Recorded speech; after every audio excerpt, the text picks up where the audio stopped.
मध्य प्रदेश सरकार पूरी पारदर्शिता से सरकार चला रही है। नकली लेटर पैड पर जो कि ट्रांसफर के संबंध में अनुशंसा हुई है, उसकी पूरी जांच करेंगे, कहा चिकित्सा शिक्षा मंत्री विश्वास सारंग ने। सरकार जरूरी ट्रांसफर कर रही है। कांग्रेस के शासनकाल में ट्रांसफर एक उद्योग था। कमलनाथ जी की 15 महीने की सरकार में उन्होंने चपरासी से लेकर मुख्य सचिव तक के ट्रांसफर किए। हम तो सिर्फ जरूरी ट्रांसफर कर रहे हैं। हमारी सरकार पारदर्शिता में विश्वास रखते ही प्रशासन चलाना चाहती है। प्रशासकीय दक्षता की सबसे महत्वपूर्ण कड़ी पारदर्शिता है और विगत दिनों कुछ मामले ऐसे आए हैं जिसमें कुछ नकली लेटर पैड पर अनुशंसाएं हुई हैं, उसकी जांच भी हो रही है। पर जब ऐसे प्रकरण सामने आए हैं तो निश्चित रूप से माननीय मुख्यमंत्री जी की ये निर्देश हैं कि हम एहतियात बरतते हुए पूरी तरह से ये सुनिश्चित करें वेरिफिकेशन के बगैर कोई भी रिकमेंडेशन को कंसीडर ना किया जाए। और इसीलिए सभी मिनिस्टर्स को माननीय मुख्यमंत्री जी ने ये निर्देश दिया है कि ये सुनिश्चित करें कि जो अनुशंसा हुई है वो प्रामाणिक है, सही है। ट्रांसफर को लेकर वैसे भी हमारी सरकार केवल युक्तियुक्तकरण कर रही है। ये कांग्रेस के समय ट्रांसफर एक उद्योग था। 15 महीने की कमलनाथ जी की सरकार में कांग्रेस के दलाल और कांग्रेस के नेता और मंत्रियों ने चपरासी से लेकर और चीफ सेक्रेटरी तक के ट्रांसफर को एक उद्योग के रूप में चलाया था। हमारी सरकार केवल युक्तियुक्तकरण कर रही है और माननीय मुख्यमंत्री जी के जो निर्देश है उसका पालन सभी करें। अभी भी कुछ दलाल सक्रिय है, कुछ लेटर हेड मिले, ये कौन हो सकते हैं? कांग्रेस? ये जांच का विषय, ये निश्चित रूप से जांच के बाद ही पता लगेगा।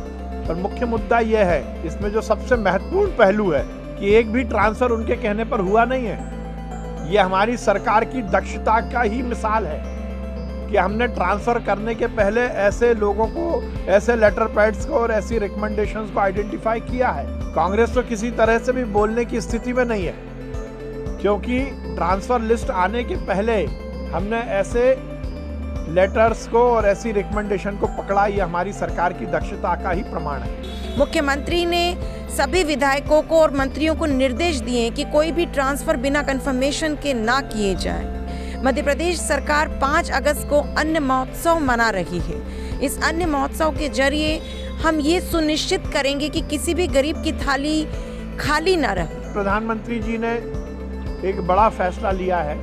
मेडिकल छात्रों को भी अब पिछड़े और जो गरीब हैं, देखिए सबसे महत्वपूर्ण बात यही है कि हमारी सरकार हर वर्ग का कल्याण कर रही है, चाहे वो किसी भी वर्ग का, उसको भी आरक्षण है और पिछड़े वर्ग को भी आरक्षण है। निश्चित रूप से ये स्वागत योग्य है। उत्सव को लेकर तैयारी की जा रही है सरकार। भारतीय जनता पार्टी की सरकार, मोदी जी और शिवराज जी का लक्ष्य है कि किसी की भी थाली अब खाली नहीं रहेगी और इसीलिए दीपावली तक इस कोरोना के काल में केंद्र सरकार की ओर से और राज्य सरकार की ओर से लगभग 28 श्रेणी के लोगों को मुफ्त में राशन बंट रहा है। ये लगातार कार्यक्रम हमारा चल रहा है। 7 तारीख को हमारे प्रदेश में एक विस्तृत रूप से अन्नोत्सव मनाने का निर्णय किया गया है।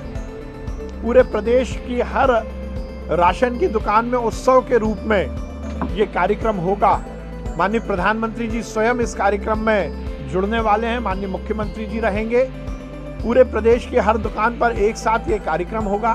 संभवतः ये अन्नोत्सव और इस तरह के हितग्राहियों को समय पर अनाज देने का संभवतः सबसे बड़ा कार्यक्रम होगा। केंद्र सरकार और राज्य सरकार दिवाली तक गरीबों को निःशुल्क इलाज भी उपलब्ध करा रहे हैं और इसके साथ ही गरीब छात्र छात्राओं को आगे बढ़ाने में कोई भी कसर नहीं रखी जाएगी। परेशानी अभी कम हुई है, खत्म नहीं। कृपया मास्क लगाएं, सैनिटाइजर का प्रयोग करें। कैमरा पर्सन अजय के साथ मैं Rashmi Jain, yes data news, Bhopal, Madhya प्रदेश।